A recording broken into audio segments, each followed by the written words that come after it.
Assalamualaikum warahmatullahi wabarakatuh. Waalaikumsalam warahmatullahi wabarakatuh. Selamat siang, Bu. Selamat siang.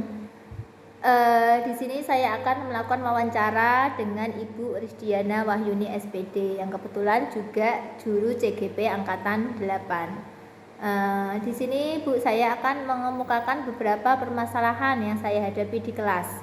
Ada beberapa permasalahan, 6 poin permasalahan di kelas saya, Bu. Mungkin di kelas Ibu juga ada permasalahan yang sama.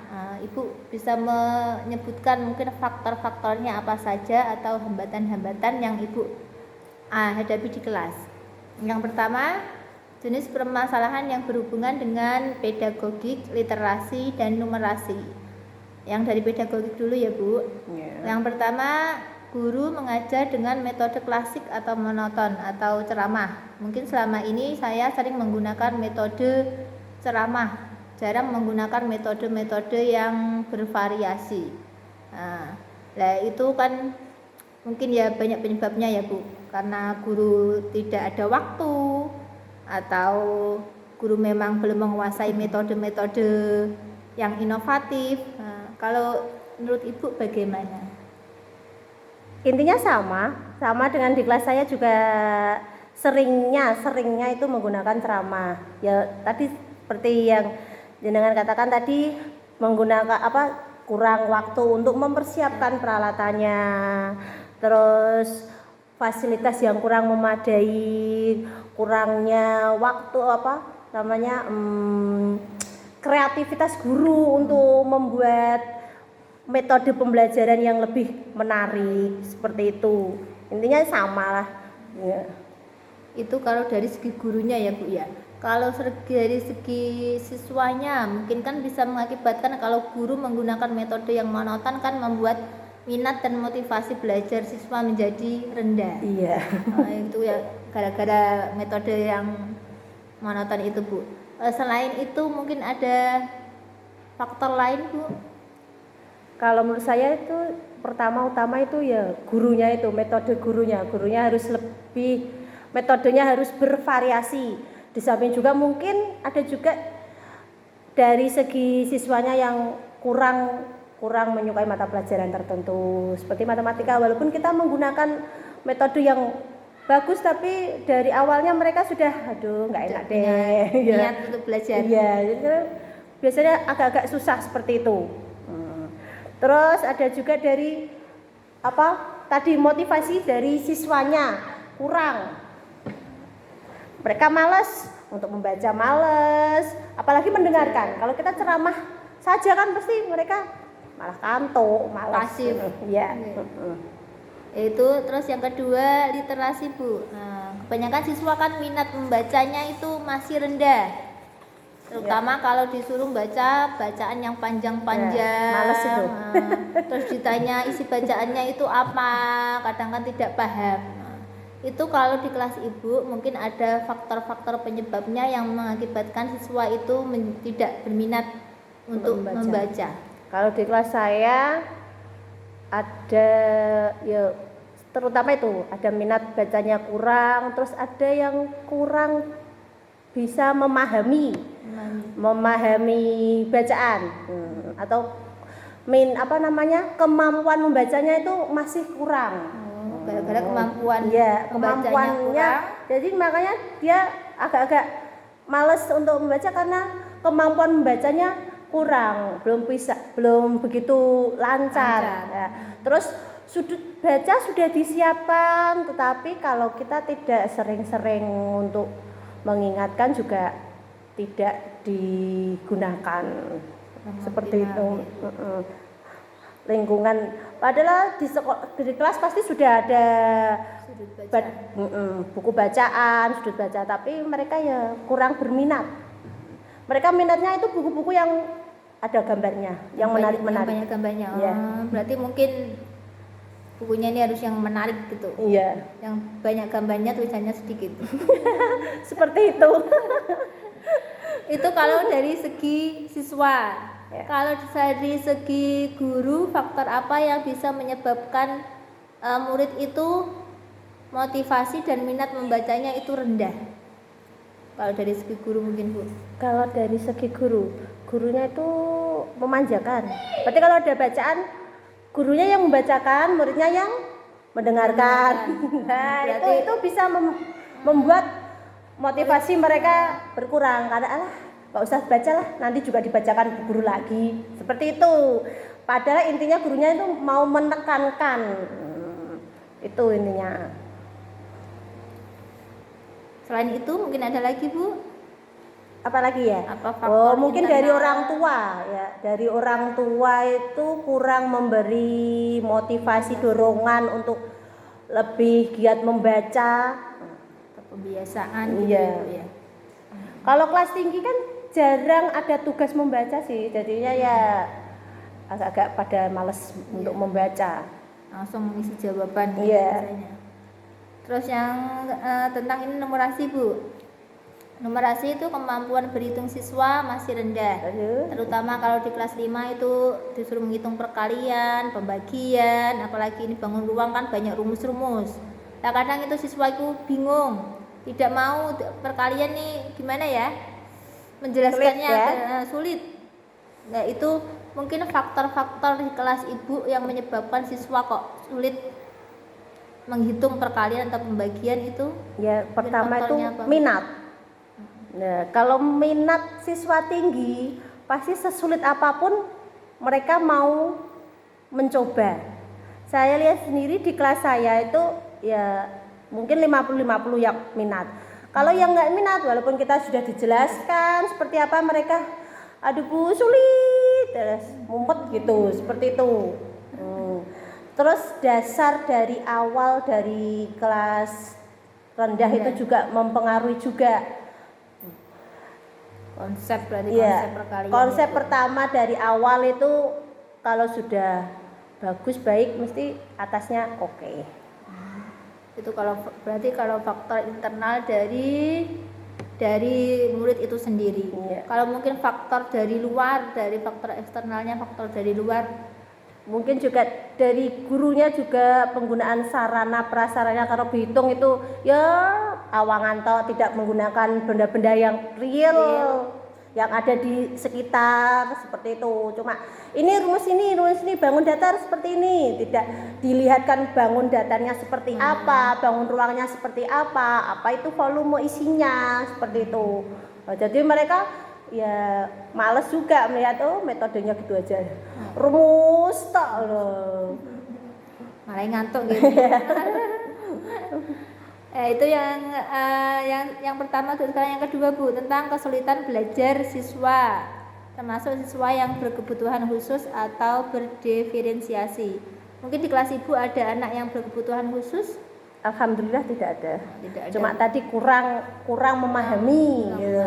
Dengan kemampuan membacanya yang ada kurang, makanya kurang memahami. Tapi tidak ada yang berkebutuhan khusus, tidak ada. Jadi kan tidak perlu adanya guru khusus yang ABK menangani itu ABK. ya, tidak ada. Oke. Ini kalau mengenai kesulitan belajar di kelas saya menemukan dua permasalahan, yaitu yang pertama siswa tadi yang berhubungan dengan literasi, siswa kesulitan dalam memahami isi bacaan. Dan yang kedua, guru kurang dapat memanage kelas sehingga kelas itu tidak bisa kondusif. Bagaimana Bu? Mungkin faktor-faktor penyebabnya atau identifikasi masalahnya menyebabkan masalah itu bisa terjadi. Kalau di kelas saya ya kelas yang pertama itu ya sama ya. Maksudnya kurangnya pemahaman tentang bacaan. Ini tadi numerasi ya? Kesulitan belajar. Kesulitan belajar yaitu pemahaman tentang suatu permasalahan, ya soal yang soalnya tuh gampang mudah, tetapi mereka ini artinya apa sih kurang jelas. Terus motivasi mereka untuk mengerjakan itu males karena ada sekarang HP gitu ya, jadi pengaruh temannya ayo dicat berangkat jalan-jalan bermain motor-motoran seperti itu, jadi mereka waktunya malah kebanyakan untuk bermain, belajarnya kurang. Kalau untuk guru, kalau kesulitan Kalau mereka di kelas ya, kalau mereka di kelas itu ada yang tidak bisa, kalau mereka mau bertanya sama gurunya, gurunya itu siap, tapi mereka malu. Mereka tidak bisa tetapi tidak berani bertanya. Nah, tidak berani mengungkapkan ketidakbisaan mereka. Berarti cuma diam saja gitu. Padahal mereka belum paham, belum bisa, tapi tidak berani mengemukakan pendapat mereka gitu. Berarti apa namanya ini ya? Takut. Kalau takut sih enggak ya? Malu mungkin. Iya. Mungkin malu, terus juga malu dikatai temennya. Nanti kan tanya terus bodoh gitu kan. Dianggap tidak bisa sendiri di kelas. Padahal sebenarnya Bu Guru kan tuh lebih suka seperti itu, ya kan? Kalau yang ada belum paham, tanya. Nah, kadang gitu ya, kalau tanya terus dibully. Ya, diurak gitu. Seperti itu lah. Yaitu tentang kesulitan dalam memahami isi bacaan tadi ya Bu. Kalau dari faktor guru tadi yang kurang dapat memanage kelas mungkin Bu, gimana Bu? Kalau di kelas faktornya apa gitu? Apa ya? Guru belum bisa mengatur muridnya harus lebih anteng. Iya, seperti itu. Bisa guru dan segala tadi. Mengkondisikan kelas. Iya. Soalnya murid itu berbagai macam. Kadang kita sudah ini nanti setelah ini selain kegiatan ini gitu dah. Nah, ternyata ada kondisi yang berbeda. Jadi tidak bisa mengatur. Nah, ternyata kegiatan akhir enggak jadi.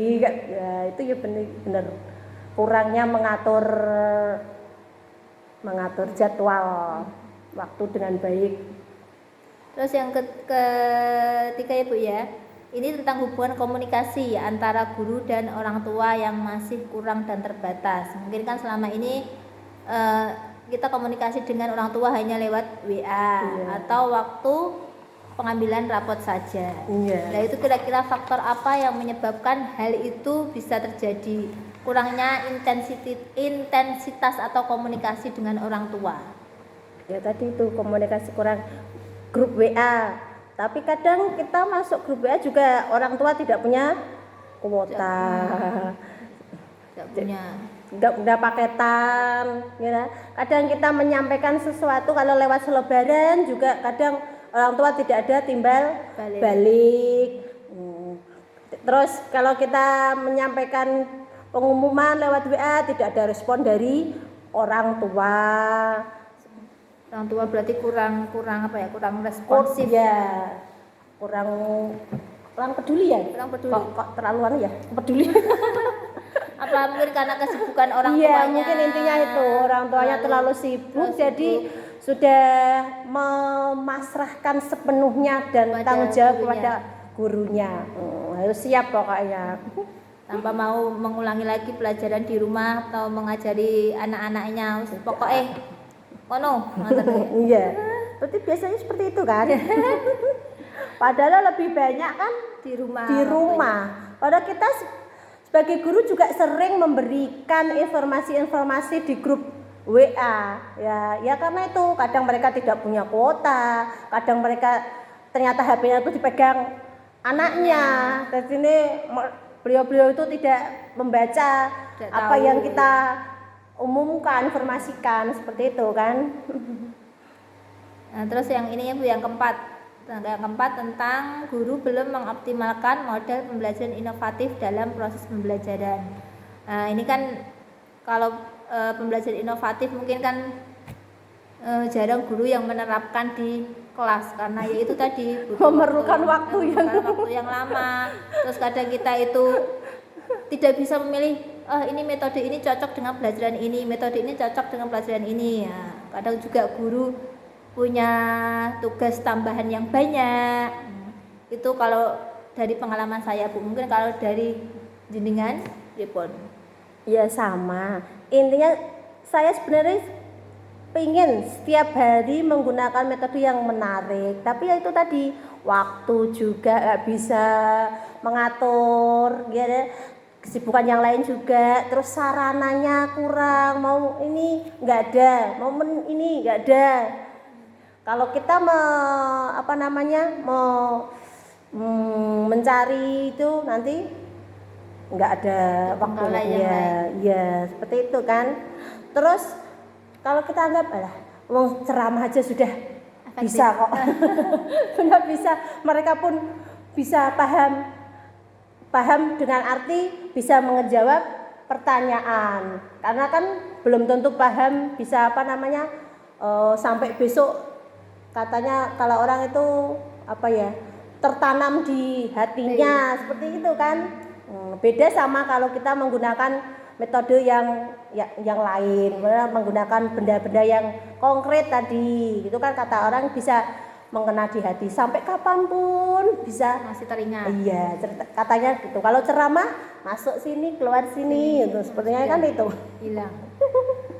Berarti itu gini ya Bu, aslinya itu semua guru pengen menggunakan metode yang inovatif, tapi ya kendala-kendalanya itu banyak, seperti itu, terutama waktu, waktu, sarana dan yang lain-lainnya, dan juga biaya. Biaya, butuhkan biaya yang banyak. Kalau dana bosnya besar nggak apa-apa, kalau kita kan muridnya sedikit. Lumayan sedikit lah, jadi dana bosnya kan sedikit, jadi ya harus menggunakan pembelajaran yang efisien, menggunakan media yang ada di sekolah, manfaatkan dengan baik. Dan juga sekarang kan tugas tambahan juga dituntut untuk sinergi, terus ada kegiatan apa-apa. Dan kadang ada sesuatu yang diminta mendadak. Jadi tidak ada WA itu tidak sempat gurunya mau browsing. Dan ada juga kadang penguasaan teknologi. Saya juga kalau membuat dari Canva belum bisa, tapi kalau cuma PPT biasa bisa. Berarti kan teknologi juga penting untuk kita mengajar pembelajaran di kelas. Mungkin juga belum pernah ada pelatihan pembelajaran inovatif, atau mungkin jenengan pernah mengikuti? Pernah, tapi dulu tidak online, tidak tatap muka online, jadi kurang maksimal gitu loh. Maksimal. Iya. Sama kalau kita mengajar anak-anak secara online pasti kurang maksimal. Beda dengan yang langsung menghadap murid ya Bu. Terus yang kelima ini Bu, pembelajaran di kelas belum berbasis hot, baik pembelajarannya maupun soal-soalnya itu masih yang lots, bukan yang udah membutuhkan penalaan yang tinggi. Nah, itu bagaimana Bu kalau di kelas jenengan? Kalau di kelas saya sama. Penyebabnya pertama kurang memahami soalnya itu. Karena soal HOTS itu kan dianggap soal tinggi sulit untuk pemahaman. Nah, kalau dari awal mereka sudah kurang pemahaman, terus diberi soal HOTS, pasti mereka akan kesulitan karena mereka kebiasaan kalau soal-soal seperti itu harus katanya diartikan dulu, diartikan gurunya, dijelaskan kembali. Ya, maksudnya ini soal ini seperti ini, itu lah. Berarti kalau mereka diberi soal yang HOTS tanpa dibimbing, kemungkinan tidak bisa. Berarti harus dibimbing. Ya, perlu bimbingan. Itu kalau dari segi muridnya ya Bu, dari segi muridnya itu tadi kurang pemahaman dengan soal-soal yang HOTS. Kalau dari segi gurunya mungkin pembelajarannya itu, kalau saya tidak terlalu sering memberi soal HOTS itu terutama karena saya nganggapnya tadi kembali lagi kalau saya beri soal HOTS pasti mereka nggak bisa. Kayak tadi saya memberi soal planet inferior. Apa tuh Bu planet inferior? Padahal cuma planet dalam dan planet luar. Nah, kalau saya memberi soalnya planet dalam, mereka bisa tahu. Kalau planet inferior tidak tahu, harus gurunya lagi lah. Makanya itu karena ya mungkin kadang gurunya males ya. Saya itu sama. Jadi males untuk menjelaskan kembali soal. Makanya saya menggunakan soal lots biasanya seperti itu. Kadang juga dari kitanya ya Bu, begitu menguasai pembelajaran yang berbasis hot. Iya. Kalau dikasih hot, muridnya juga bingung. Jadi daripada gurunya bingung, muridnya bingung ya. Yang aman-aman aja. Iya. Dan ini yang terakhir Bu, guru belum mengoptimalkan pemanfaatan teknologi atau informasi TIK dalam pembelajaran. Mungkin kan kita ya menggunakannya hanya sebatas mutar video, buat PPT yang sederhana. Ya mungkin juga karena faktor tadi sarana pelaksananya yang kurang. Iya. Mungkin ada faktor-faktor lain Bu. Ya ini sama itu. Pertama itu kemampuan gurunya. Ya, kemampuan gurunya untuk menguasai IT. Ya. Kalau gurunya mampu menguasai IT dengan baik, pasti penggunaan IT juga baik. Bisa maksimal. Ya, terus yang kedua juga sarana. Kalau sekolah kita kan masih satu tok LCD-nya, jadi ini mau menggunakan terus juga nanti kasihan yang lain. Padahal dengan penggunaan IT, anak-anak itu lebih senang, lebih menarik, lebih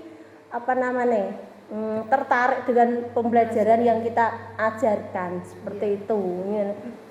Gurunya berarti harus juga pintar IT, bukan cuma memutar video tok. Sementara ini kan kita kan seperti itu, saya terutama. Iya, sama Bu. Buka YouTube, ayo dibuka, didengarkan, dilihat seperti itu. Padahal selain YouTube kan juga ada program-program yang lain ya yang bisa kita gunakan. Sekarang kan lebih yang bisa mengerjakan soal dengan terus nanti pakai barcode itu. Bu Quizzes Itu pakai ya, itu kan cuma muridnya menunjukkan barcode bisa mengerjakan. Belum bisa saya. Kadang itu juga kalau di sekolahan muridnya disuruh bawa HP, nanti dimanfaatkan untuk yang tadi itu lainnya. murid saya, Bu bisa beli bawa HP ya buat pembelajaran. Aduh jangan dulu, nanti kalau kalau rusak tanggung jawab siapa ya, terus kuotanya ikut siapa, nanti orang tuanya. Iya. Semoga saja IT kita bisa digunakan. Kita nunggu saja. Iya Bu, gitu Bu, permasalahan-permasalahan yang saya hadapi mungkin sedikit banyak permasalahan yang kita hadapi juga Kurang lebihnya sama, yaitu dari semuanya sarana prasarana, metode pembelajaran atau murid-murid yang minat membacanya kurang. Terima kasih Bu atas waktunya, semoga bermanfaat untuk saya dan saya bisa memberikan solusi atau mencari solusi atas permasalahan yang kita hadapi bersama-sama. Iya. Wassalamualaikum warahmatullahi wabarakatuh. Waalaikumsalam warahmatullahi wabarakatuh.